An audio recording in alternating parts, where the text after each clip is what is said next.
আলাইকুম প্রিয় ভিউয়ার্স। আমরা এখন পোলট্রি মুরগি কিভাবে ভেজে রান্না করে সেটা আপনাদেরকে দেখাবো। তো প্রথমে আমরা ফ্রাই প্যানটা নিলাম, অনেকক্ষণ ধরে এটাকে পুড়িয়ে নিলাম।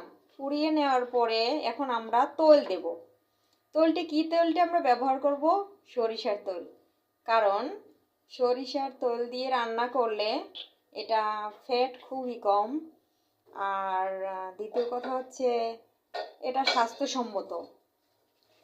আর এখন আমরা মুরগির গোশটা আগেই মশলা মাখিয়ে রেখেছিলাম, এটা প্রায় আধা ঘন্টা আগে আমি এটাকে মশলা মেখে রেখেছিলাম।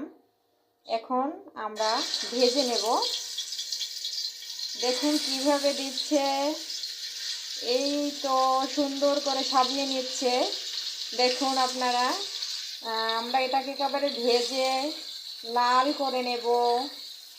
হ্যাঁ, কীভাবে দেওয়া হচ্ছে। আর বিশেষ করে আমরা তেলটা খুবই কম ইউজ করেছি, কারণ তেলটা কম দেওয়াই ভালো। আপনারা যার যার মতো স্বাদ অনুযায়ী আপনারা দিবেন, প্রয়োজন অনুযায়ী যে যেভাবে খান।